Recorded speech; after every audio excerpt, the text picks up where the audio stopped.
Hello, this is Anna Imagination with the Healing Garden. This is Narcissism Defense. This is part two of my Narcissism Defense Flash Masterclass that I am throwing together. So, in the last video, I introduced my credentials, the story of how last night's events unfolded, and I started to break down the emotional journey. And that is exactly what I'm going to be picking up today as the emotional journey. And we're also going to get into the subconscious mind. And I'm going to show you all the working parts of the subconscious mind and basically which parts get under attack when the narcissist steps into your mind. This is last night was actually the second time a narcissist got into my mind while I was consciously aware of it. And this is a powerful tool. So I'm going to really spend a little bit of time right now talking about the impact of having the ability of conscious awareness while your subconscious mind is being attacked. When we talk about abuse, everyone talks about abuse with a very similar perspective. You are here on your pillar and you are looking outside at a situation and you are trying to understand and make sense of the world around you. You are pulling from events, you are pulling from experience. You are trying to understand based on your knowledge, and you are accessing your knowledge base, trying to figure out how what you are seeing and what you are being told computes into your database. The easiest way I can explain all of this is by painting an image for you, giving you an imagination, an imaginative concept. The imaginative concept I use is something I refer to as a cognitive core. Imagine that this cognitive core is actually a massive stainless steel box. This stainless steel rectangle, actually, is inside of your head. And your subconscious mind, imagine a scientist or a robot standing at the cognitive core at this massive rectangular box. And it's taking information and data and it's cramming it into the third box. We're going to talk about all the little different sections and how this cognitive core sets up. But really imagine this cognitive core, because this is it. Now, what this cognitive core really is a massive telescope that allows you to see and focus in and clarify your perspective, one of your perspectives. That's important. So that is your cognitive core. And the purpose of the cognitive core is to produce your perspective. Now, I'm going to emphasize the word your perspective. So the data that this robot is cramming into this compartment number 3 is your beliefs. Your beliefs. It is what you see, what you smell, what you touch. It is all the information you collect from observing with your 5 senses. And all of that information is crammed right into that third compartment. Now, the first 2 compartments, those are my favorite compartments. The second compartment is actually another perspective. This is your ethical perspective. That second compartment is all of your ethics and what you value based off of the first perspective. Based off of the first compartment. The first compartment in your cognitive core is everything you love. It is everything you value, everything you are. That is your identity. So your identity is actually in the first compartment, okay? The second compartment is your ethics, your ethical perspective. And then the third compartment is your beliefs. So every time you have observations that come in, it gets crammed into that third perspective. And then you have your fourth compartment. And your fourth compartment is how you define yourself. This is your name. It's your name. The last compartment is the conclusion that all these four previous materials, when accumulated together, spit out this perspective. That perspective is a second perspective. It's your subconscious mind's perspective. Now, I'm going to remind you, this is your ethical perspective, which is the second compartment, but your subconscious mind's perspective is that fifth compartment. Okay? So the cognitive core accumulates your identity, your loves, it accumulates your ethics, it accumulates your beliefs, it accumulates how you define yourself. And then you've got that gorgeous fifth compartment, which when all of that combined accumulates how you view the world from your subconscious mind.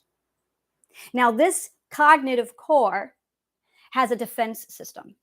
Your defense system is your communication system.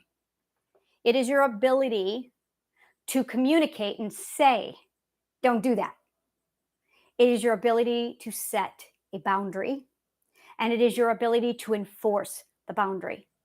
When your communication systems, your boundary setting and enforcement are working and functional, this generates the emotions of confidence, self-esteem, and the knowing that you can and will take care of yourself and defend yourself.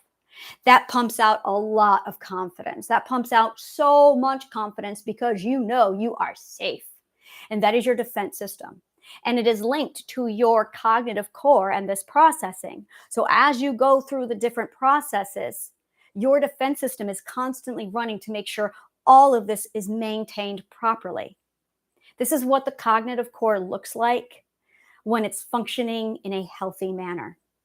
There is no guilt system. There is no fear system. It is just the cognitive core with these 5 compartments: your identity, your ethics, your beliefs, your name, how you define yourself, and your subconscious mind's perspective. And all of this is defended using your defense system, which is your communication center, your ability to set and enforce your boundaries. Now, when a narcissist or an abuser steps into your system, what they are really attacking is your perspective. An abuser needs 2 things from you. They need your cooperation, and they need your silence. To get this, they gaslight you, they corrupt your system, and they target your 5th compartment, your subconscious mind's perspective, and the 3rd compartment, your limiting beliefs, your beliefs. They target your beliefs, they target your subconscious mind's perspective, and they target your communication center. They have 3 attacks that go on almost simultaneously to take out your functioning mental health. Now, I'm going to go through this one more time. Cognitive core, 5 compartments. Compartment 1 is your identity, what you love. Compartment 2 is your ethics. You have an ethical perspective right here. Part 3 is your beliefs. Let's assume at the moment that your beliefs have no toxicity in them. They are all yours. The 4th is your name, how you define yourself. The 5th is your subconscious mind's perspective. And your cognitive core is protected by your defense system, which is your communication system, your ability to set boundaries, your ability to enforce boundaries. Red flags come from this. Red flags come from your defense system. When you feel like something is not right, that is your defense system starting to turn on. When you feel the emotion anger, that is from your defense system. That's actually self-love coming and saying, danger. That's the red alert alarm. That's what anger is. It is the red alert button going off. It starts off with a flashing yellow or a flashing quiet red. That is your red flags coming in. But if you ignore those red flags, you're going to get anger, which is the emotional equivalent of the system going off saying you need to communicate your boundaries and you need to enforce your boundaries. But if your communication system has been taken down, you're not going to do that. When the communication system, when the defense system fails, the subconscious mind, because it requires something, will then set off an additional program referred to as the fear system. When the fear system turns on, you have a fucking problem. The fear system is actually a last worst case scenario resort to making sure you stay safe. It is the red alarm has turned on. The stainless steel doors have slammed down. You are locked inside the unit. The fear system is now going to self-destruct. That is the fear system. The fear system is going to release a biochemical into the air inside of this unit that's going to mutate you into a foreign being so you can survive the new alien planet you're on. You don't want your fear system on. So when a narcissist steps into your life, they will use words on purpose to hijack your fifth compartment of the subconscious mind. They are targeting your perspective. That is what they are really doing to you. It is the ultimate perspective abuse.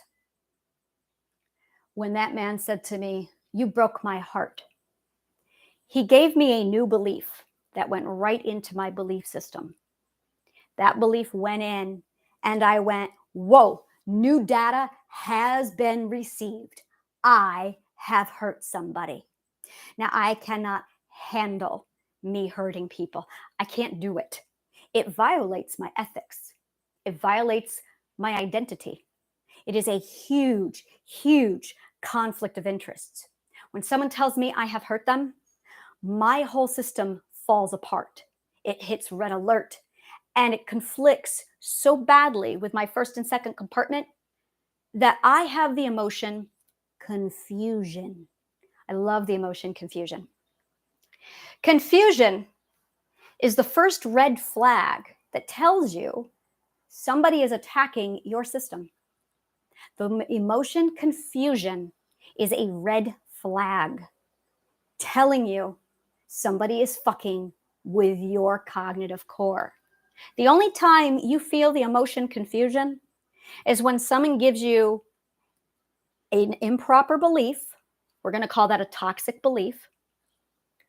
Or when they give you a false perspective. That's not how that happened. You're remembering it wrong.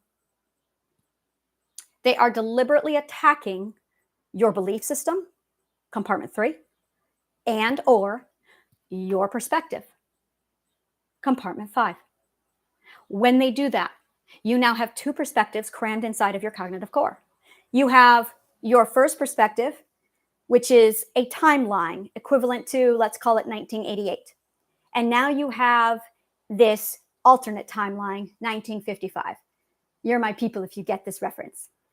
If you are on that alternate timeline, you now have 2 different perspectives, as if you have 2 different timelines. They're not coexisting in the same space, and you're trying to toggle both of them. Because you have 2 perspectives, yours and the new one, the toxic one, the parasitic one. Now you're going to have confusion. You're going to have mood swings. You're going to have toggling between emotions because you don't know which of these 2 perspectives to follow. And as a result, you're going to have 2 constant contradictions between these 2 perspectives. Their perspective and your perspective. This is perspective abuse. So when you meet a narcissist, the very first thing they do is they take you on an emotional journey that basically acts like a Distraction. They distract you with an emotional journey. That is part one of what the narcissist does inside your subconscious mind. They are distracting you with an emotional journey. Then they are going to confuse you. That's part two. They are going to throw confusion in there, which is going to drop your defense system. Because while you are trying to sort out the logic of what they've said, while you're trying to figure out the emotional journey you're on, you're not going to be paying attention to what they're really doing. And that is perspective abuse. That is narcissism 101. That's it right there. Distract with an emotional journey. Shut down your defense system using confusion, because the defense system does not function while there is confusion. I will explain that in a minute. Shut down the defense using confusion. And the reason why this takes place is because your defense system doesn't know which of these two timelines, which of these two perspectives is correct. If the data is correct on 1955 timeline, then the defense system is not needed because there's no contradiction, so everything's fine. But if it's 1985 and you're on that upper timeline with that perspective, then there's a problem. But you're confused, so you keep toggling between the two, and you're being distracted by this emotional journey. And while you're distracted by this emotional journey, oh my God, I can't believe I've harmed somebody. Oh my God, I feel guilt. Oh my God, he needs me. You are not focused on the fact that you're confused. And that's where he threw that other piece in there that was a red flag that made no sense. But I wasn't thinking about that. I was carried away by my emotional journey. This is where I say, go back to my last video and rewatch it, knowing all of this. You're going to have a different perspective now, and you're going to see how it all took place. Started with the emotional journey, and I was distracted by the emotional journey and so focused on that I didn't realize he was implanting confusion into me. While he was implanting confusion into me, that took down my defense system. When it took down my defense system, I wasn't able to figure out what was left and right. I was confused. Now, I was able to recognize the chaos, because this is chaos. When you are caught up in an emotional journey and when you are feeling confused, that enters into the world of chaos. Literally, they create an emotional chaos inside of you. And the emotional journey is so powerful, especially for an empath, that you can't ground yourself in anything else other than the emotional journey. You cannot get swept away by that emotional journey. We're going to talk about that more and how to recognize the emotional journey and pull away from it. So while you're on this massive emotional journey with distraction and then you're getting confused, your defense system goes down. When your defense system goes down, you stop communicating. You stop setting boundaries. When you stop setting boundaries, you're done. You are absolutely open. You're vulnerable. There's nothing else for you. That's it. Now, that is when they will start to negotiate with you. That is when they wheedle in there and they begin the negotiation process. And while they have you confused and caught up in this emotional journey, they're going to start pleading and arguing. And as they plead with you, that's the negotiation stage. It's literally the stages of narcissism, how they do it. Distract, confuse, shut down the defense system, and then negotiate. Then they start to plead, where you might kind of tell them, I don't know, and they'll argue with you in a very, but I need help. But you did this to me. Now they are actually taking your empathy and using it against you. Psychological manipulation.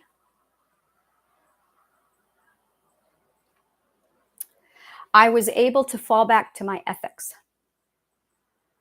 I was able to fall back to my identity, which is very solidly defined in my current relationship. and in my career. So that was the point I was finally able to go, no, I have solid compartment number A, which is my identity, and solid compartment number two, which is my ethics, which is my career and my loyalty to my current partner. And I did not want to take away time from my career or my partner to invest in this person. The only reason why I gave him the time of day was because I needed to ask the question, is this a growth opportunity? Is this an educational lesson? Yes, it was a lesson, a big one. Was this something I needed to shut the door on? And those were the three questions I was pondering. The only reason why I didn't shut this door sooner was because I was pondering if it was a growth opportunity. And once I decided that I was going to, it's always a growth opportunity, it's always a lesson. The lesson in a lot of cases is you need to shut down the door. So when it came down to this particular decision, it was the final decision making. Do I let this person in or do I not? This was hard. This was it right here. Do I let him in? Do I give him a yes or do I give him a no? Now, he had me wrapped up in this emotional journey and I was confused. I didn't even look at the confusion. I didn't even notice it because the emotional journey was so huge. I didn't even look at the confusion. My defense system was down. He was negotiating. And I simply asked my identity, what do you want? And my identity spoke loud and clear. No, I don't want him. But that's all it takes. That's it. We're done. Identity gets to decide. So I was then able to come back to him to say, no. And that was at the point where he threw the dick pic at me. The dick pic. That for me was a huge red flag. That was a big red flag because I recognize dick pics as being sexual harassment. So the fact that his go-to response was sexual harassment, no. Identity had already said no, but that really sealed it. So I was able to go in and say, no, we're done here. I know exactly what that is. Sending a dick pic is 100% a narcissistic move. That is solid narcissism right there. Solid narcissism. Absolutely. Pure psychological manipulation. So that's when I was able to recognize that and shut it all down. But it was the emotional journey that really, really was the problem. Because I knew confusion is a red flag for somebody is tampering with your subconscious mind. I know this. When I was raped back in May, in the middle of it, I was very confused. There was no emotional journey because I was on so many drugs that I couldn't have emotions. I was just very confused. And when I recognized the confusion, I was able to go, something is wrong. Somebody is tampering with your perspective. I was also, because I was drugged so much, I couldn't even speak. It took me like 30 minutes to finally say something. When I said something, I said the words, I think I've been roofied. And he gaslit me. He laughed at me and said, well, not stopping sex. He laughed at me and said, no, it's the marijuana. And he kept having sex with me, which is a huge giveaway that, dude, you're totally raping me. That being said, though, it was the confusion that went, oh, something's up. I speak, he gaslit, and I went, there's the gaslighting. No, this is solid rape. Absolutely. That was absolute psychological manipulation, 100%. And with that series, this was the second time I was able to be consciously aware of the assault. Becoming consciously aware of their manipulation while they are manipulating you is the power of abuse. That's it right there. This is where all of my education, all of it comes in. And this is where I hand it to people like, come on, this is how you recognize abuse. This is the process. There's an emotional journey. There's confusion. There is shutting down of your defense system. They use confusion to disable your defense system because while you're confused, your defense system doesn't work. You have to be clear of mind to communicate, and then you can negotiate. Then they'll negotiate. Then they'll plead with you. They'll beg. And it comes down to, this is where you get to branch off from the pathway of the narcissist, and you get to ask your identity, what do you want? Screw the emotional journey. What do you want? And it's when your identity says no. Now, I'm huge on tell them no anyway. Tell them no anyway and see what happens. If they argue with you, they are dirt bags. A dirt bag will argue with your no. If they respect your no, give you the space and say, okay, now we're on to the right part. That's a good person. Now let's talk about it. Don't say no. Say, I'm going to need some time to think about it. A respectful person will go, power to you. You tell them, you know what? I'm going to need 24 hours to think about this. Okay. And they'll back off. A respectful person will. An abuser will argue, negotiate. Oh, why? They'll whine because they are trying to get you caught up in an emotional journey. Because there are two kinds of people, and they know this. There are the kinds of people who will say, fuck you, I don't give a shit about your problems. And then there's the empath. And they know if they play, oh, poor me, it will attract empaths to them because empaths have been conditioned to associate love with being needed.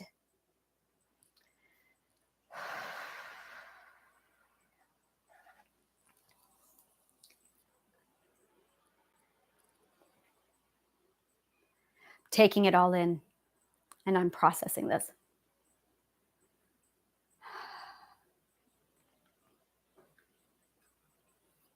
I'm at 30 minutes. I'm going to shut this down here, and then I'm going to talk next on the different parts of the narcissist. There is the narcissist communication system, and then there is the narcissist players and their stages. We're going to talk about both of those in a moment. This is a lot of information, so I'm going to step back, give it to you. Go back and watch part 1, watch this again, and you're going to see a perspective shift with each and every compartment. So next, we are going to be talking about the communication system of the narcissist, how they use a triangular communication system, and all the players within the stage that needs to be set for the narcissist. Thank you so much. I have masterclasses coming up. My first class launches on the 14th of August. Tickets are available on my website, www.annashealinggarden.org. Look for Fuck Drama Fight down below. There is the masterclasses, and they are currently 98% off. So go ahead and grab those. Subscribe to my newsletter. Subscribe to my channel. I will see you in a bit for part 3.